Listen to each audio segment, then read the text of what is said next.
एका शेतकऱ्याने असे काय दिले ज्याने श्री दत्त महाराज प्रसन्न झाले. ही कथा आहे अशा एका प्रसिद्ध तीर्थक्षेत्राची. भारतात अनेक पवित्र क्षेत्रे आहेत. काही ठिकाणी देव मंदिरात वास करतो, काही ठिकाणी तीर्थात, तर काही ठिकाणी भक्ताच्या हृदयात. कर्नाटक महाराष्ट्र सीमेवर वसलेलं श्री क्षेत्र गाणगापूर हे असंच एक गूढ आणि दिव्य स्थान आहे. इथे भीमा आणि अमरजा नद्यांचा संगम आहे. इथे श्री दत्तात्रेयांचा नित्य वास मानला जातो. आणि इथेच अनेक अशा कथा घडल्या ज्या ग्रंथात नाहीत, पण भक्तांच्या स्मृतीत जिवंत आहेत. ही कथा आहे अशाच एका विस्मरणात गेलेल्या भक्ताची, ज्याच्या श्रद्धेची परीक्षा स्वतः दत्तांनी घेतली होती. खूप वर्षांपूर्वीची गोष्ट आहे. तेव्हा गाणगापूर हे आजसारखं मोठं क्षेत्र नव्हतं. थोडी घरं, मातीची वाट, नदीकाठावर झोपड्या आणि मध्यभागी शांततेत न्हालेलं दत्तस्थान. याच गावात नागनाथ नावाचा एक शेतकरी राहत होता. नागनाथ श्रीमंत नव्हता. त्याच्याकडे मोठी जमीन नव्हती, सोने नाणे नव्हते, विद्या नव्हती. पण त्याच्याकडे एक गोष्ट होती, अटळ श्रद्धा. तो रोज पहाटे उठत असे. घरातल्या मडक्यातलं थंड पाणी घेऊन तो भीमा अमरजा संगमाकडे चालत जाई.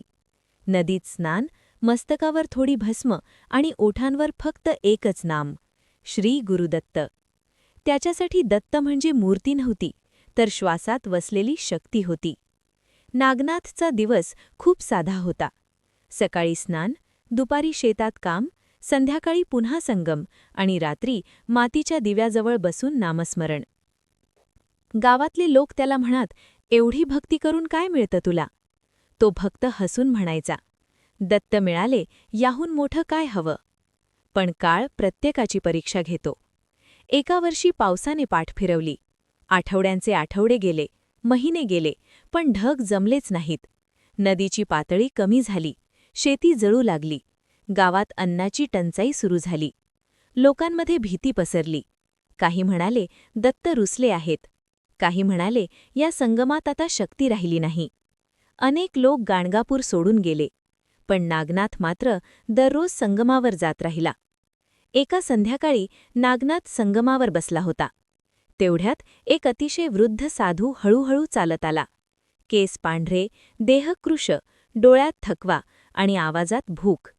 तो म्हणाला, बाळा, 3 दिवस झाले अन्न नाही, काही मिळेल का? नागनाथकडे पाहिलं तर त्याच्याकडे फक्त एकच भाकरी आणि थोडंसं ताक होतं. क्षणभर तो थांबला, मग मनात म्हणाला, दत्तांनीच पाठवलं असेल. त्याने ते सगळं साधूला दिलं. साधू काहीच न बोलता निघून गेला. दुसऱ्या दिवशी तोच साधू परत आला. आज थंडी होती. तो म्हणाला, आज मला वस्त्र हवं आहे. नागनाथकडे फक्त अंगावरचं धोतर होतं. तो क्षणभर गप्प राहिला. मग स्वतःशीच पुटपुटला, देहाचं काय, दत्त आहेतच. त्याने धोतर काढून साधूला दिलं. आजूबाजूचे लोक हसले. हा वेडा आहे का? स्वतः उघडा बसलाय. पण नागनाथ शांत होता. तिसऱ्या दिवशी साधू पुन्हा आला. आज त्याचा आवाज वेगळा होता. तो म्हणाला, आज मला काही नको, पण मला उत्तर हवं आहे. जर तुझे दत्त खरे असतील तर आज मला त्यांचं दर्शन घडव. हे ऐकून आजूबाजूचे लोक थबकले. नागनाथचे हात थरथरले, पण त्याने डोळे मिटले आणि म्हणाला, दत्त आहेत की नाही यावर शंका घेणंच माझी खरी परीक्षा आहे. आकाश उजळून निघालं. वारा वाहू लागला. तो वृद्ध साधू तेजस्वी प्रकाशात बदलू लागला. 3 मुख, 6 हात, कमंडलू, दंड, पादुका. श्री दत्तात्रेय उभे होते. सगळे स्तब्ध झाले. दत्त म्हणाले, नागनाथ, गाणगापूर मी संगमात नाही, मूर्तीत नाही, मी तुझ्या श्रद्धेत आहे. त्या क्षणी ढग जमा झाले. पावसाचा मारा सुरू झाला. नदी पुन्हा भरून वाहू लागली. दुष्काळ संपला. दत्त म्हणाले, जो मला ओळखतो त्याच्यासाठी मी कधी अदृश्य होत नाही. आणि ते अदृश्य झाले. आजही गाणगापुरात वृद्ध साधू भेटतो म्हणतात. तो कोण आहे? कोणी ओळखू शकत नाही. कारण दत्त अजूनही भक्तांची परीक्षा घेत असतात. श्रद्धा म्हणजे मागणं नाही. श्रद्धा म्हणजे स्वतःला अर्पण करणं. अशाच आध्यात्मिक कथा ऐकण्यासाठी माझा चॅनलला सबस्क्राईब नक्की करा, म्हणजे तुम्हाला रोज नवनवीन कथा ऐकायला मिळतील.